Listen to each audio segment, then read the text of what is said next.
Praise be Jesus Christ and Mary Immaculate. Welcome to this 28th Sunday in Ordinary Time. We're going to read from the Gospel of Matthew, chapter 22, verses 1 through 14.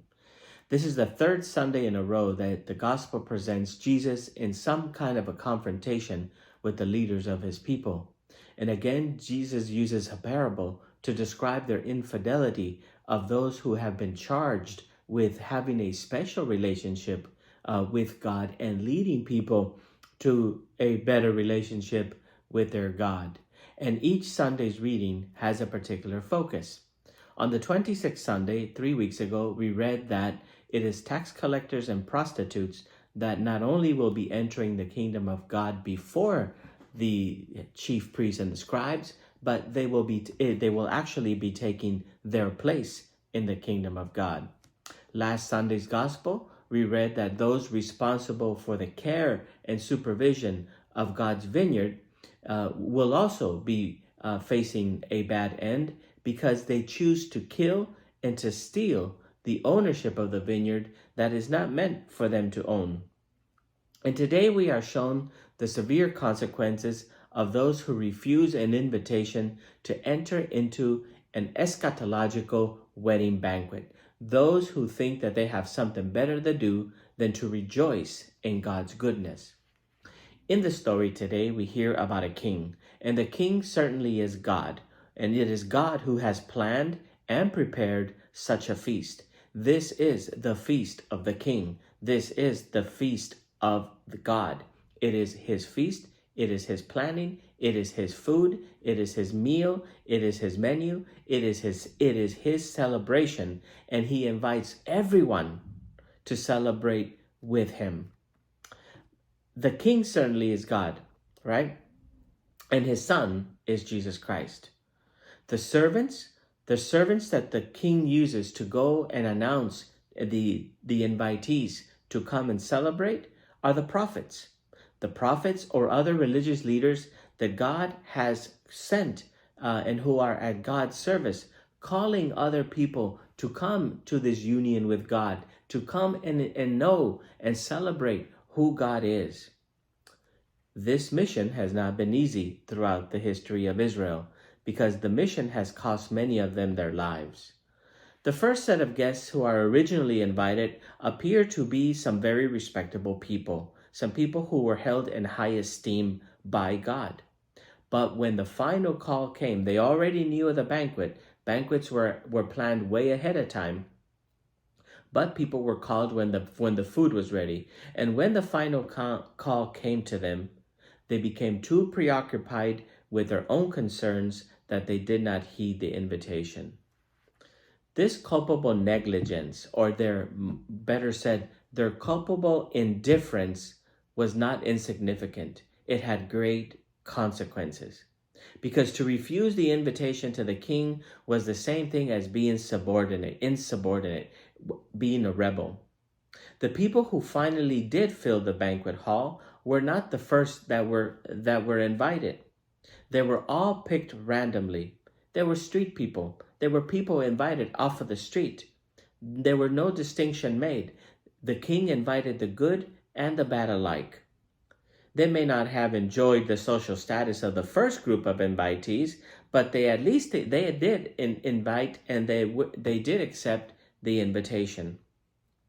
Commentators disagree the whole thing about the wedding garment. It seems to be that there was some form of righteousness that everyone had to observe. There was some form of righteousness that everyone had to agree to. And it also shows that even though the invitation was given freely to everyone, there were certain standards that needed to be kept in order to enjoy the banquet feast. Towards the end of the gospel reading, on verse 14, captures the essence of the whole parable. And that is that the invitation to the wedding banquet was an offer to everyone. However, it was only a much smaller number of people who actually enjoyed participating in the celebration. Many are called but chosen, but few are the chosen, are the ones that respond. And although this episode, Jesus does not engage directly to the leaders of the people. There isn't much discussion. It is clearly shown that Jesus is directing this parable to them and for their benefit. The point Jesus makes is that enjoyment of the banquet of the end of time is open to everyone, but is guaranteed to no one. Enjoying the eschatological banquet, the banquet of the end time, is going to be an invitation to everyone, but no one has a guaranteed spot. What are the themes for the day? The first one is the end of time is not a scary moment. The end of time is not a moment that's going to be filled with disaster, with pain, with fear. Rather, it is described as a beautiful event of happiness. It is described as a feast, as a scrumptious feast, a feast with the richest food and the most satisfying drink, and every morsel will be relished, and every sip of the drink will be savored and enjoyed. It's described as a wonderful wedding banquet feast, something that doesn't happen every day. There will be rejoicing at the end of time. It will be the wedding of the Lamb with his people, and all divisions will be put aside, and love will be at the center of the table, the love that God has for all of his people. We will not even have to work for this banquet. We don't have to prepare. We don't have to wash the dishes. We don't have to clean up afterwards. It will all have been planned by God for us. It is God who sets the table. It is God who invites us to the feast. The only thing we have to do is accept it. To accept it and accept the consequences of the invitation, to put on the wedding banquet garment. What is the second theme? I cannot come. As incredible as it may seem, some people turned down the invitation. They either ignored it completely, or they became so involved in their own concerns that they'd have no time for it.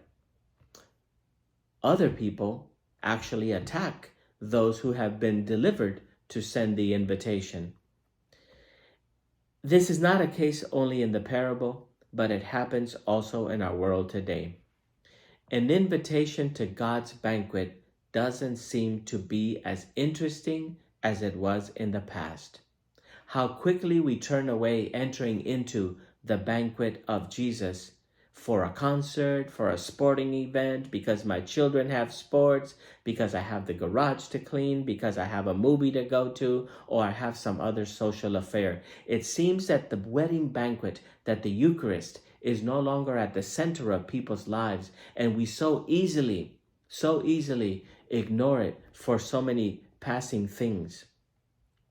So much of our time and energy is spent on doing other things, being on social media, climbing the social economic ladder, or just trying to stay ahead above water with all the other things that are in competition for our time. It is not that the concerns of our lives are ignorable. They're not. Our concerns of our lives certainly are important. But even if we are interested in the banquet, we do not seem to give up of our time and our energy that it may require for us to attend. And so many times we too send word to the king, sorry, I cannot come. And what a shame that we have gotten to this point. What a shame that we have forgotten that everything in our life is pointing towards the end of life itself. That this life is not permanent, is not forever. That everything that we do and plan today is pointing towards that ending banquet, that ending eschatological banquet.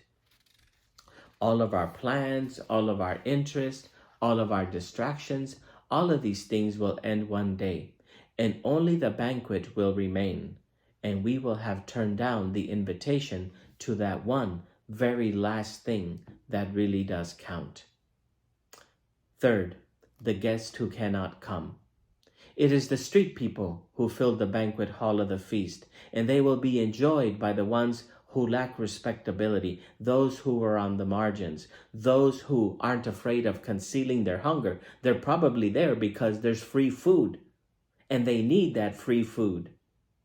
True, they may have nowhere else to go, but they could have, like the first invitees, they could have just stayed in the street. They could have just had not any concern or care. But instead, they come, and they come gladly. They would certainly have enjoyed the feast that is pleasing to everyone. They certainly would have pleased themselves, and they would have pleased the one who provided the food and the drink, and maybe even provided the wedding garment for them. They certainly would have pleased the king by coming and enjoying everything that the king has prepared for us. The people who finally come are not necessarily better or better people than those who turn down the invitation. However, they are the ones who recognize the value of the invitation, and they were also aware of their own need, of their own hunger. It seems that all God asks of us is that we receive the blessings that have been prepared for us. We do not need to work for them. In fact, we cannot work for them. We cannot earn a place at the wedding banquet. All we have to do is accept the invitation. God bless you.